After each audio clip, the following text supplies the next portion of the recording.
you're thinking, oh, I don't have the time to do this. I get that it's important, but I don't have the time. That's just one of your 200 lies. You do have the time because you're going to pay for it on the back end. Hello and welcome to the Automate and Delegate podcast. What should you not be doing in life, business, and building relationships? Every episode is high takeaway value with tips, tools, and stories you can implement today.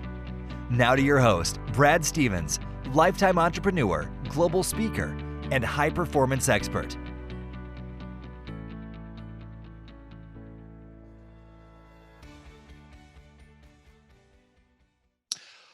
Well, hello, everybody. Welcome back to another episode of Automate and Delegate, and have another fantastic treat. I've been so lucky for the guests that have lined up to be interviewed with us here. For those of you seeing video, you can see us here and also in the audio version. But today, have with us Andrew Mellen, which is definitively the most organized man in America. I've been deemed so by many outlets. He's been, appeared in Forbes, Time Magazine, and probably one of the most significant credibility elements is been on Oprah and written for Oprah Magazine, and definitely helped her directly from an organizational, perspective. So you can read all about him, tons of credibility there, but I'll turn to him. And so thanks for being with us, Andrew, and maybe dive a little bit more in detail. What are the projects you're currently up to right now? And let's share with our audience kind of what drives you, what's kind of your purpose in your world today.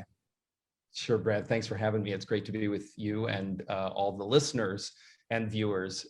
So I've been doing this work for a long time, for over 24 years. And most recently, partly because of the pandemic and partly because of my desire to expand my reach and impact, we've been developing our online offerings more than, traditionally I was a speaker, trainer, coach in person, and the pandemic just put me behind a computer screen much more. I was easily flying 100,000 miles a year to speak all over the world, and suddenly I was grounded. So opportunity, disappointment, right? The opportunity was we were able to pivot because I have a B2B and a B2C business. We just focused in on the B2C because everybody was at home, and we started to build out Unstuff University, which is really the umbrella for all of the things that we do around organization and time management on the B2C side. On the B2B side, I continue, a lot of the speaking gigs fell off, but those started to come back, virtual conferences, opportunities with EO chapters, YPO chapters, trade associations. They started to have gatherings, and of course they wanted to figure out how to manage work from home with everything being mashed up. So once the shock of everything stopping subsided, people started to circle back. And so on the B2B side, we picked up some business for sure, but the B2C was really where we just went all in on expanding our offerings there. And so built out the Unstuff Your Life system, an elite mastermind coaching program called Your Next Big Thing, and tried to really give our B2C customers a way to use this time while they were at home to solve some major problems for themselves. And you can see on his website, on andrewmellen.com, Unstuff Your Life is one of the key books, and the message that he shared. And I got a chance, he actually spoke for our EO Atlanta chapter last year, back in the days when we could actually get together in person. And just had a tremendous thing. My wife and I actually both went, and we actually went and had a session, had lunch together. I actually wrote Andrew right afterwards and said, wife and I sat down and went to lunch and sat down for an hour and just was able to synthesize that content. I love speakers that have high takeaway value that you can implement immediately. And, the worksheet, the process you kind of gave us. And I know a lot of us kind of had that same, experience. So that's why I love having guests like this that can give our listeners something they can walk away with and have a big, impact. What would you say, Andrew? Kind of what's your driving sort of, your Simon Sinek why, or kind of your purpose when you kind of look at your underlying drive of sort of why you do what you do? Well, service has always been, even when I was working in the theater, the reason I invited people into a dark room and told them a story for 2 hours was to prompt some sort of cathartic epiphany and encourage people to make a different choice, depending on what the subject matter of the play was. And so when I stopped making art in a formal way and returned to the private sector, it was the same thing. It was, I could see clearly that people were losing precious, valuable time because they were disorganized, because their time management was wonky. They were doing bad math. and they were miserable. And they also were trapped in that loop of what's wrong with me, right? I mean, there's nothing fundamentally wrong with you as a person. You're connecting the dots in a way that doesn't serve you. And I have a long time meditation practice, and I'm like an ersatz Buddhist. One of the principles of Buddhism is that, when the world is better, it's better for me, it's better for you. So one of my driving principles is that by helping you be happier in the world, I am happier. Your happiness directly impacts my happiness. If you're miserable, you're bringing down the energy of the entire ecosystem. And so it's my duty to help you because you are happy, and then we all benefit. When everybody's happier, the energy and the vibe of the planet, and it's not particularly woo-woo. It's actually based in brain science, and we see what is able to be manifested when everybody is focused on something positive rather than on something negative. So there's self-interest, and there's also service is what's driving me. No, very practical and straightforward. I mean, at the end of the day, the old saying, rising tide lifts all boats, right? Exactly. We get a rising tide of positive energy and focus. It's going to have a broader impact. Yeah. Well, thanks for sharing. Well, let's, as we always do in our show, we like to get our listeners to some high takeaway value, immediately. And on the title of Automate and Delegate, it's people are struggling, especially in the world today where there's more to do and navigate than ever. And you kind of help people with that every single day. I'd like to tackle, 3 or so challenges that you've personally experienced in kind of growing your business, or you've kind of seen with your clients. You get a chance to observe all day, every day as they pour into you what their kind of growth challenges are, what's getting them stuck. So let's dive into 3 of those. So what would you kind of share is one kind of growth or scaling challenge you've had? What was the issue and how you went about resolving it? Well, again, if we circle back to the Unstuff Your Life system and our launch for that, previously, what we discovered and I was working with a coach, so I want to give her credit, Sherry Rosenthal, because she helped us solve this problem, right? We had built a beautiful program that people weren't buying because it was self-delivered. And what we discovered in looking at who our avatar was is that our avatar, they're disorganized. They have a short attention span. They're easily distracted. A drip delivered automated class without any accountability is not a good fit for them. So we reconfigured the program to make it high touch, high experience for the customer, and teaching it live instead of pre-recorded, and raised the price accordingly, and then built a funnel so that with a free 5-day challenge at the front end of it, so that people were really immersed in our content and our philosophy, so that by the time we invited them to go deeper, it was a no-brainer. I mean, it was easy I didn't have to convince people of the value because they got to experience it in those 5 days of that challenge. And to do that, we had bounced around. Years ago, I had built a lot of work on Infusionsoft, but Customer Hub was not a friendly plugin. Then we migrated to Kartra, and we finally settled on Ontraport because my COO had experience with Ontraport. And that, while no all-in-one platform is perfect, Ontraport has really allowed us to scale because, again, it's CRM, it's landing pages, it's email campaigns, it's funnels, it's everything all in one. And while none of the functionality is completely top drawer because they're doing all things, all of them are better than average. And we have very little mechanical failure as a result. And so being on those kinds of platforms for a small business trying to both market in a big way and then deliver a high touch, easily interactable experience, that was a solution for us. I mean, that's one system problem that we solved. Now, and I kind of unpack what you shared there. And this is great insight for you got a lot of entrepreneurs and business owners that are looking to monetize their knowledge, right? I mean, there's a big opportunity to be more scalable by doing digital products and courses and content. But there are a lot of tools. There's a lot of resources. There's a lot of approaches. Sure. So I think the takeaway to share with our audience here, what you shared it, I think, and I kind of navigated this myself as well, is first of all, the architecture of how to deliver this, right? You got to know your audience, and, way you kind of overcame that was, look, this needs to be some live direct delivery, coupled with, digital.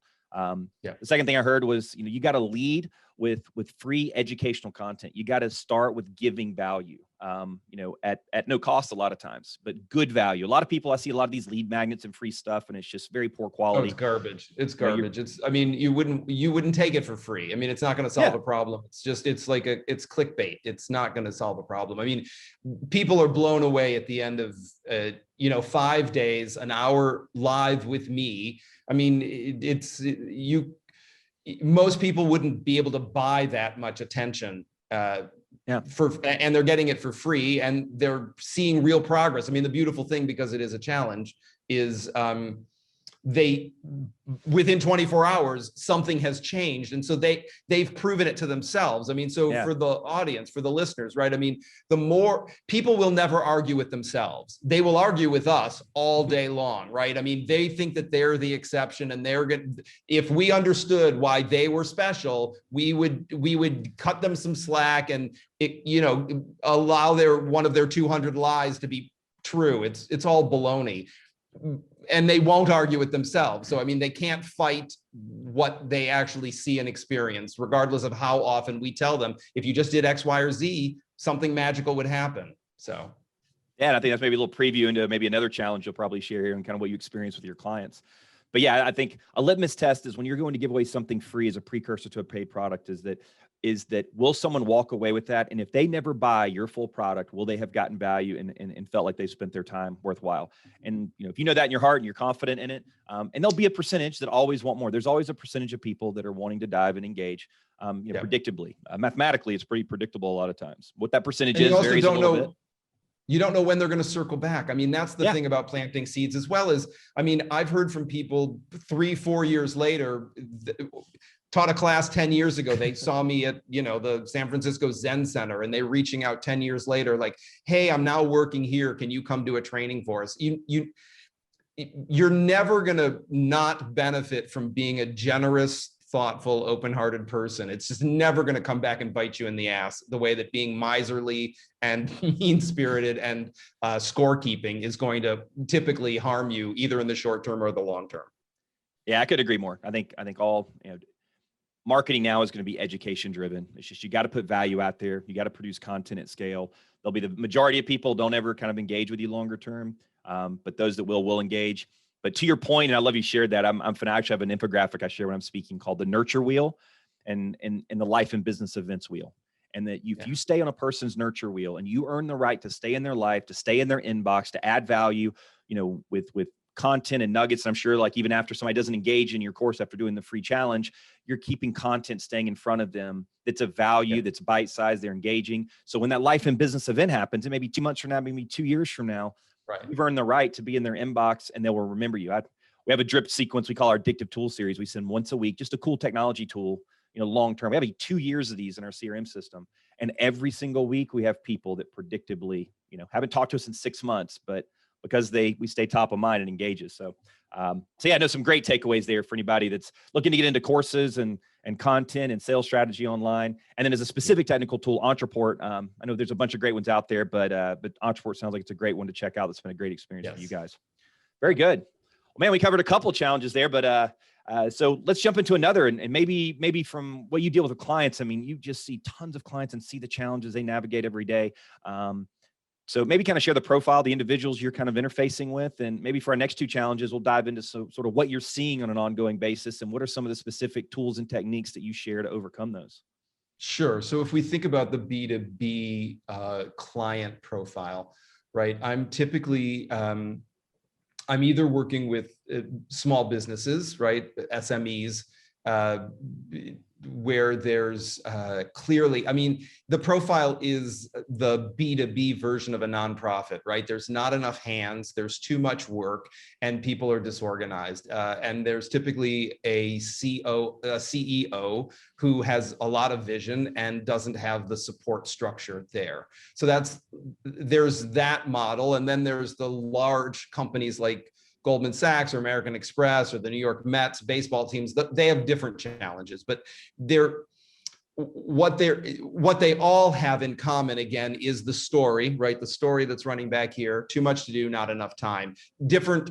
I had a coach that used to say, new level, new devil. So it's the, and while I don't necessarily love that expression, it does capture this idea that as you scale, the things that used to nip at your ankles might be resolved, but now there's a new thing biting at your calf or at your elbow. So you have to pay attention to, when you're laying down the infrastructure, if you're cutting corners, if you're not finishing out your SOPs, your standard operating procedures, if you're not laying systems out, every one of those is going to be a chink in your armor as you go to scale, because you haven't built for scale, and it feels tedious. And if you are a quick start person, if you tend to be lots of ideas, crappy executive function, or the ability to follow through because you're on fire all the time, you have to have an integrator. You've got to have a COO. You've got to have somebody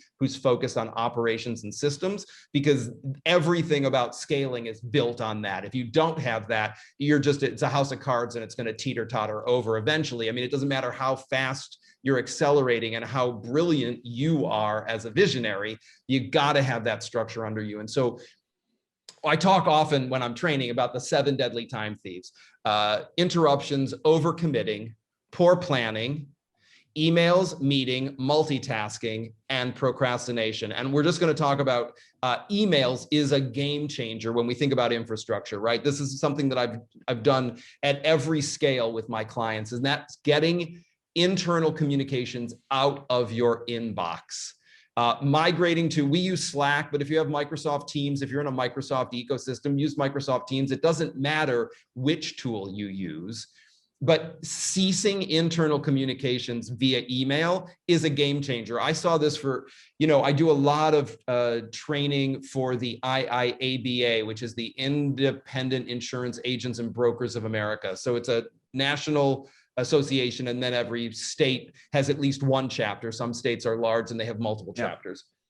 So I spoke at a conference a couple of years ago and picked up an agency client there, and just by implementing that one change, they had their best 3 sales months. They blew the roof off of all of their performance 3 months in a row. Like, I mean, it was mind blowing. I got this amazing love letter from the CEO of the agency. He was like, this has changed everything for us. I mean, they broke record after record, all because they changed how they were communicating internally. So we do it in my business. Can you share some of the specifics? Like, what was some of the mechanics? What did they do? Was it shifting to like a Slack platform? Like, totally, exactly. Yeah, I mean, they moved to Slack because they weren't embedded in a Microsoft ecosystem, so they just brought Slack in. That's what we use in my business. And I hammer people, my team, when we were first adopting it, because they would still want to forward an email to me or respond. I'd forward an email to them, and then they would respond. It's like, stop responding. I do not need to know. You'll bring this up in our next meeting that you saw this and you took action. Right. I don't need your reply in my inbox, and it pisses me off. Stop it. Lovingly, but stop it. I don't want to see anything from somebody in my team in my inbox unless I've been CC'd on outbound correspondence. That's the only time I want to see something from somebody on my team. Otherwise, all communication should happen through Slack. And inside Slack, another tip is to make sure that you respond inside the thread, because otherwise it's just going to be this never-ending one conversation, which is akin to an email thread where the subject line never changes. Right. If you are responding to somebody outside and it's a new idea, it's a new meeting, it's a new whatever, please change your subject line. You need to break it so that things are searchable and you're not looking for old information, or you're confusing an old thread with a new thread. So it's the same thing inside Slack. You can respond in the thread, and then it creates a side conversation for you just about that one topic, and everything flows there. And when you're finished with that, you're just back in the main window. Yeah. And I love what you're sharing there, kind of what you were sharing earlier around the kind of the 7 deadly sins, and kind of addressing, the initial theme I think you're sharing is, and it's a recurring theme with all guests. And that means that every listener should take it to heart, is that having architecture and foundation and process and systems. I mean, I hate to break the news to all of us entrepreneurs that's the most exciting thing, is wake up and I want to do process today, right? I want to start 9 more things and not finish them, is what I would prefer to do. But unfortunately, if you were true, that's why only 4% of businesses do more than $1 million in the United States, right? Because most people hammer this growth ceiling, where they're on a place of growth, and then they just hammer a growth ceiling where there's a limitation of time, people, money, resources, and they never get on the other side of it. And it takes a true mindset shift, as cliche as it is. The old E-Myth book that was written, you can't be the technician forever. You got to work on it versus in it. But that starts with, you got to create processes and protocols. And there's for any of you familiar, and you've heard me mention this before, there's a great tool called trainual.com. It's a great one for doing web-based. It's a web-based platform that helps you do protocols. Another one called Process Streets, another really good tool out there. That helps you, instead of having to have a blank page and start writing protocols, you can use those tools to help with workflows. And just little things like what you just talked about with Slack. I call those kind of mini protocols, like little mini processes. It's just a little tweak in a process. Instead of just doing it the same old way, take a moment, breathe for 7 minutes, draft a little mini protocol of how to do things differently. And it has, 20x ROI, kind of long term. But people have to make that commitment to pause, take a breath, and insert those protocols, in their life. Well, and so that's the penny wise, pound foolish thing about time management, right? I mean, it seems when you're in the story, you're thinking, oh, I don't have the time to do this. I get that it's important, but I don't have the time. That's just one of your 200 lies. You do have the time, because you're going to pay for it on the back end. It is never cheaper on the way out than it is on the way in. And you can tell yourself, and you can try to massage that, and again, exceptionalize your way out of that, but you will always end up paying more on the way out than you did on the way in. It's just better to pay it up front, even though it stings, and you're thinking like, there's got to be a better way. I can hack this. I can hack the system. And I don't mean the system that you're trying to solve, but like the bigger system that I don't have to pay. It's not going to sting me on the way out because I'm more clever than every other schmuck that has tried this and failed. You're not. Sadly, you're not. And again, going back to Gino Wickman and rocket fuel, right?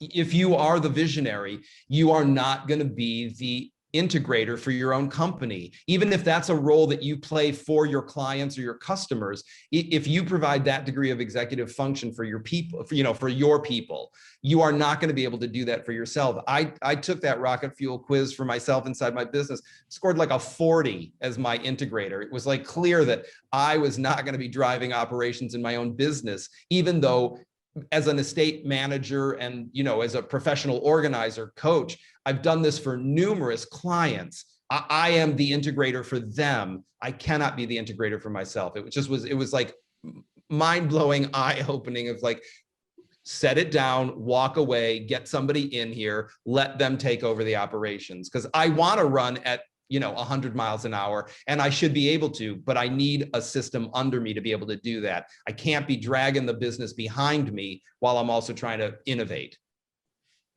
Absolutely. It's you need to wake up and whatever is the highest and best use of your time and return, for the business. And, for those of you, and again, there's some common themes we hear among our guests, and there's a reason why, because I think high performing entrepreneurs lean on frameworks. You don't need to reinvent the wheel a lot of times, right? EOS, Gino Wickman, kind of in traction, EOS, which I've been a huge fan. I mean, when I brought in my integrator back, last year, it was game changing. It really set me free to really soar and do the visionary strategic work and give me the white space to focus and let her kind of manage the operations, manage our senior team. And as of this recording, we just hit 300 employees this month. And a lot of it's thanks to setting that structure and architecture. I just share that, but just it's significant. Yeah, of course, you're not bragging. You're demonstrating that it works. You're just walking your talk, man. It's awesome. And I had a lot of those lies myself, right? And the famous last words of death of the non-scaling entrepreneur. It's easier to do it myself than to teach someone else, right? And Once it is. Right. Once, and twice, and 3 times. But if you're trying to do it thousands of times in a Exactly. year, it's not easier. It's just, you got to suck it up, take the time, make the plan, teach somebody the plan, and then take your hands off of it, let them fail, and correct them, and until they get it right. And then they've got it, they own it. And it's, you're out of the equation. You got to get your fingers off of operations. Yeah, no doubt. And using tools, there's tools now that make it easier, like Trainual, which I reference. Anybody's heard me talk, I'm fanatical about screencasting, Screencast-O-Matic or Loom. Trainual actually has it built into their platform now, but that allows you, for the entrepreneur that doesn't like to type, we all like to talk, right? So all you gotta do is click record. You can talk all day long, explain everything, send it as a video, and then they watch it, and eliminates a lot of those confusion, kind of back and forth. Yeah. Well, awesome. Well, a lot of great shares there. And Slack is obviously a phenomenal tool. And there's another one. If any of you are also looking for kind of a web-based project management platform, there's a lot of great ones that are out there. There's one called Teamwork. It's an Irish-based company that's a web-based project management, and they actually have a version of kind of a Slack type tool built into it as well. That's a part of the application. It's a really well done product. So if you don't have an Asana or a Basecamp or some kind of a web-based project management tool, Teamwork's a great one, and it has a Slack kind of component built into it as well. That's good to know. We use Asana here. I mean, I like lists. So Asana is good if you're a visual person. Trello is great. I mean, if you like Post-its, Trello is an excellent program. Understand those are more task management than project management. Basecamp is true project management software. I mean, Basecamp will generate Gantt charts for you and do those kinds of things. Asana won't, nor will Trello. So to get a little wonky about PMI best practices, Project Management, Institute best practices. If you actually want something that's going to generate Gantt charts for you, then you need to move towards a Basecamp or a program that's similar to that. Asana, you're going to be driving that structure. Right. So and a lot of them have plugins and things as they're expanding, but absolutely, if you're ever looking any of those tools, make sure to do a trial and push yourself through all the scenarios in your business. Because that's one of the things I liked about Teamwork is as a company is they're hyper focused on the nuances of the user experience, the little things that they adjust. And they're similar. You can do Gantt charts and everything. Cool. Well. But overall theme, some kind of project, whatever you use something out there versus a collection of pure Google Docs. Or Post-its on your desktop. Right. Yeah. I mean, I think we've covered a ton of great tools and takeaways. I'd close out to a third. I think we've probably done about 12 up to this point. But if there's any other kind of just key recurring theme of that gets people stuck, and challenges in their scale and their growth that you see with your clients, any specific thing or any specific technique that you kind of can pull from maybe your book or resources that you do? Along the planning line, right? I mean, I would just go back to whether it's the Pareto principle, right? The 80-20 rule. What is your 20%? Like, what drives your business? Because if this is a little bit of geometry, right? If 20% of your best work drives 80% of your revenue, your output, right? If you just double down on that, right? So now you're doing 40%. It's 160% of your output. You could blow off the rest, the other 60% of your work week, and you would have just doubled by 100% your output. So once you can home in on what is that 20% that drives your high value activities, where should your focus be? And then just do more of that. And again, it's built on that architecture of systems, but immediately you're at 160% of output. It's mind blowing what's possible if you have that degree of focus. And if you can't figure it out, again, it's sitting still for a little bit and doing a little bit of analysis to figure out what drives it. And I'll share, like in my business, right? Anything that I do outside in the world, whether that's public speaking, it's appearing in the media, it's appearing on podcasts like this, that and networking are the two ways that I drive business to my company. When people see me and interact with me, they get it in a way that it's like, often people think like, oh, organization, whatever, you're like closets, you're the pantry guy. It's like, yeah, so I'm so not the pantry guy. Look, I mean, I could make a kick-ass pantry for you, but that is really, that's like low-hanging fruit. A chimpanzee could rearrange your your pantry. That'll be the So title of the that's episode, not really the not the goal. pantry guy, Andrew Mellen. Right. We'll call it.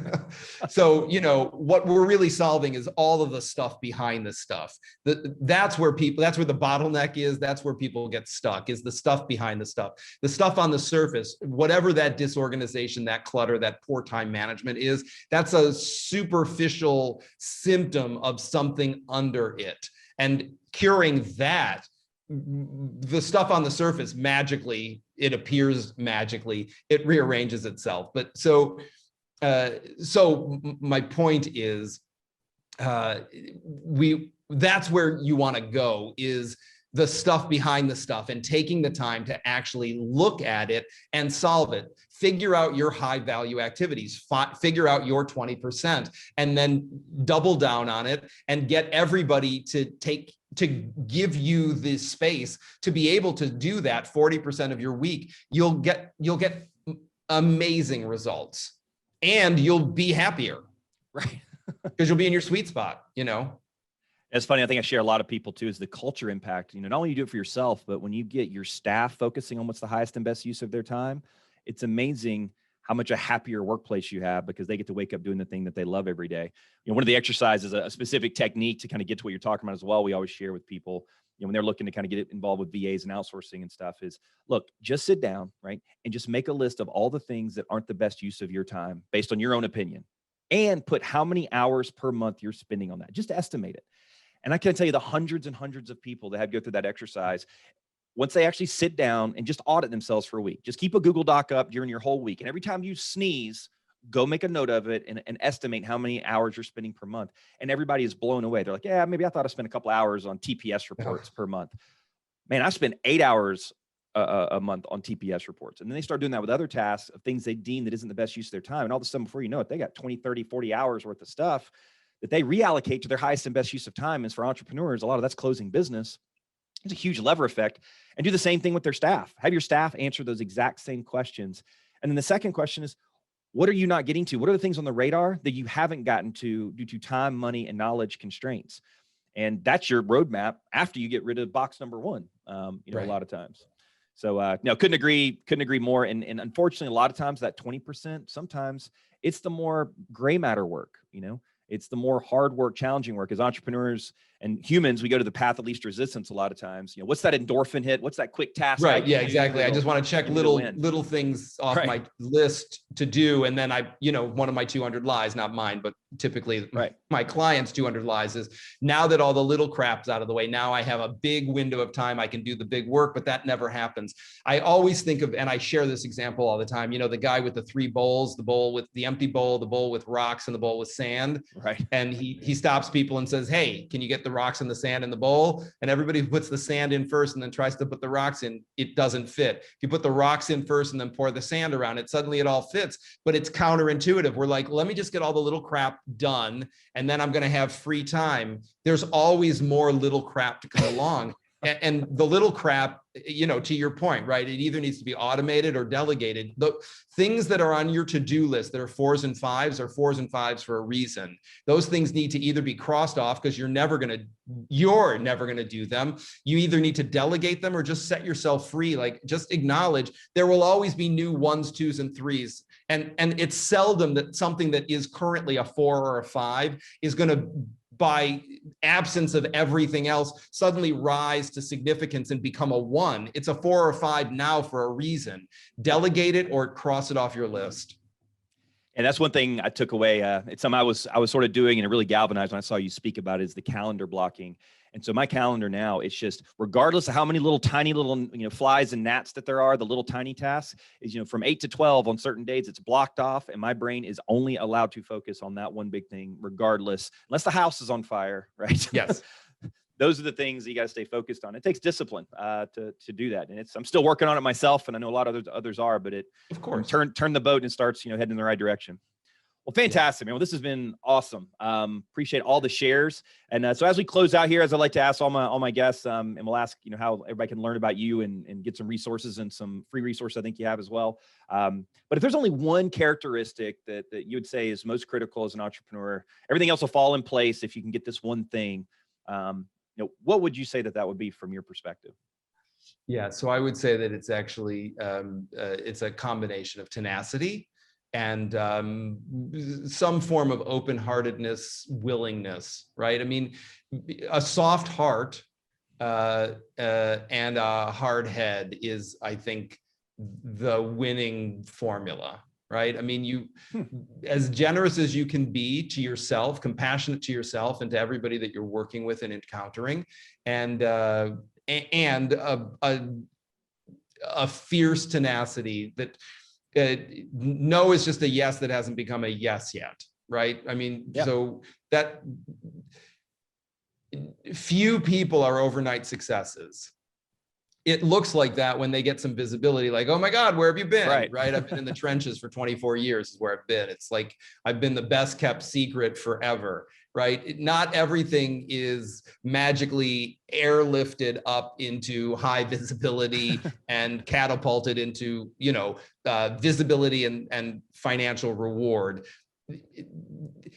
That is, chasing that is a fool's errand, right? I mean, keeping your head down, if you're in the game to play the game and to win the game, whatever that means to you, then the reward is every day you can put your head on the pillow knowing that you played full out, you showed up, you told the truth, you did your best, and you made enough money at least to be able to keep the lights on and do it tomorrow. And tomorrow's another opportunity to scale, to grow, to have bigger impact, to live in alignment with your values, to support other people in doing the same thing. I mean, what could be better? We're so fortunate to be able to build our own lives in the way that we want to. And of course, we want everybody to have that privilege, to have that opportunity. And if that's where we're driving, then you just keep returning to a sense of gratitude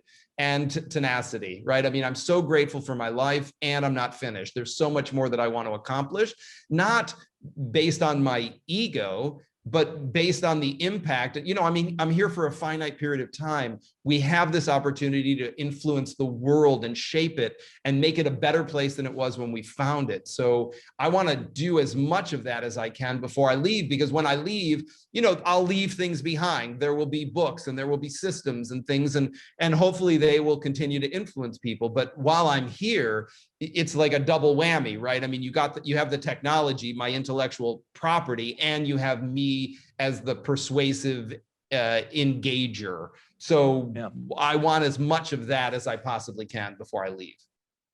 I love that phrase, hard head and a soft heart, tenacity and willingness. And again, common theme that we hear, and everybody knows I talk a lot about Jim Collins, and then just recently revisit again, Great by Choice. And, when he looks at all the great leaders, when all the companies they studied, the number one characteristic is fanatical discipline. I mean, you've got to have consistent execution and behavior, over a period of time. So, well, fantastic, man. Well, thank you so much for being with us. Andrew, not the pantry guy, Mellen. And that's M-E-L-L-E-N, Andrew, M-E-L-L-E-N, AndrewMellen.com. I know is a key place you can kind of go and find. So yeah, Andrew, where can everybody kind of learn more about you? Want to share social handles, websites, any kind of offers or free Sure, resources? We've got a robust YouTube channel. You can definitely find me there. Everything is Andrew Mellen, either with an underscore. You can find me on LinkedIn, Twitter. I think for some reason there's a J, which is my middle initial. So Andrew J Mellen at Twitter. LinkedIn, I'm Andrew Mellen. YouTube, it's Andrew Mellen, and of course the website, as you said, is AndrewMellen.com, and you'll find lots of information there. If you want to just start a conversation, it's easy enough to just send an email to hello@AndrewMellen.com. And as you pointed out, the last name is M-E-L-L-E-N. And I'd love to talk to anybody who wants to change how they think about, feel about, and interact with time or stuff. So. Absolutely. And a phenomenal speaker. And if you are part of organizations and looking for someone to come in and a very, very high takeaway speaking experience, can definitely testify. Andrew's fantastic on that front as well.